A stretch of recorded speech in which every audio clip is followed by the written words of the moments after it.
Good Monday morning to you. As we kick off the new week, we're going to check in on the markets with Jeff Peterson. Of course, he's the president of Heartland Farm Partners.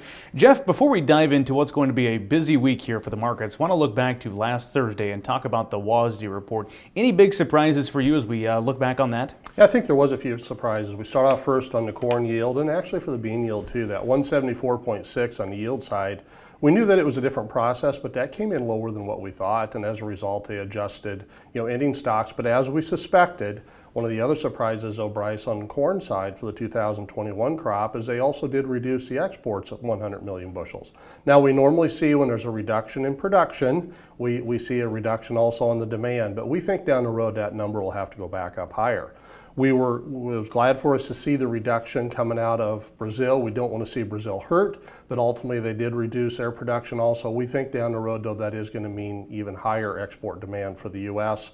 The other thing that was a little surprising is the fact that they did reduce the Canadian and Russian wheat crops about 20 million metric tons. The reason that's important to our markets here is that does start continuing to price wheat out of the feed rations, not only here in the U.S., but also across the world. So those are a few of the things that we noticed in the report last week. We saw some movement based on that report, and markets have kind of settled down from that initial reaction. But where do we go from here? What's the market going to be focusing on? Well, I think there's a few things. One of them is obviously the weather.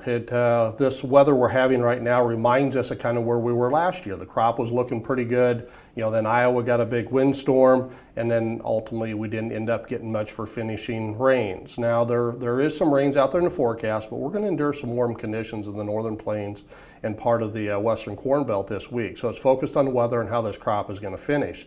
The other thing is going to have a lot of attention getting the information coming out of the Pro Farmer Crop Tour this week too, Bryce. That Pro Farmer Crop Tour is already underway. What are you watching? I was joking with you about the number of tweets that we're already seeing, and those will come all week here as people digest that. But what should we really be watching from that? Yeah, I think the biggest thing we want to really look for is that on the routes that they physically go on, we really just want to see what kind of a comparison there was there from last year to this year on a percentage basis, and don't get too hung up on the raw number.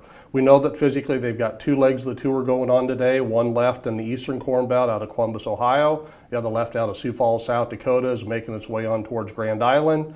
So then we know they'll be taking samples along the course there. So I mean, we'll continue to look for that. We're really interested though in digging in and seeing what they're finding as they're looking at those ears, because that's a difference that we had this year where we normally had, if we go back to pre-2019, where the August report would have had boots on the ground for USDA, and now they no longer do based on just grabbing the farmer surveys. How do they calculate yield as they make those stops? Yeah, it's an interesting process. So, they have predetermined routes and that each of them take, and they stop about every 15 to 20 miles. They get off a major road.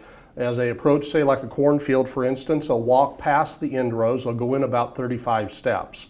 They'll lay out a plot of 30 feet. They'll count the number of ears in both of those rows across 30 feet, obviously get an average on that. Then they'll grab the 5th, the 8th, and the 11th ears out of that plot. They'll take those back to their vehicle. Once they get them back to their vehicle, they'll count the rows around, and they'll measure the length.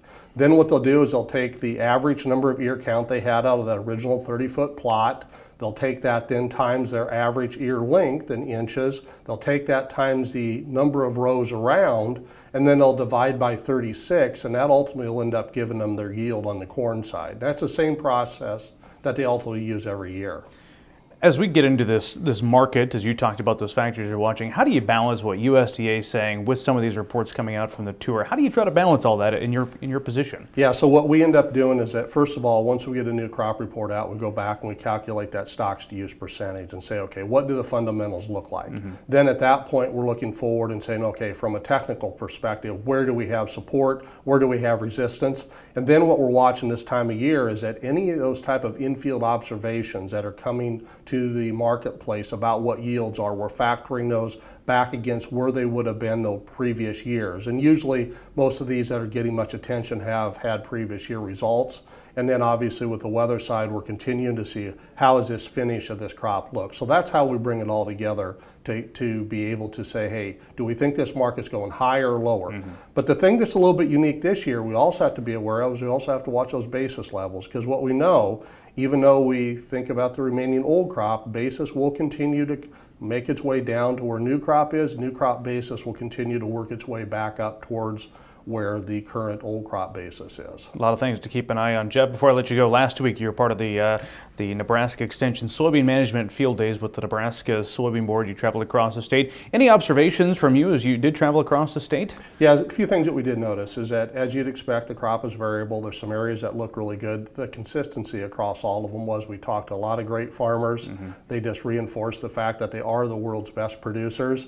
And the Extension Service, they just did a great job taking the knowledge that they learned from doing those individual tests and test plots, and did a great job of communicating that out to help the farmers make better decisions. All right, Jeff, always appreciate you stopping by here on a Monday morning. Jeff Peterson, the president of Heartland Farm Partners, joining us, and I'm Bryce Duskett.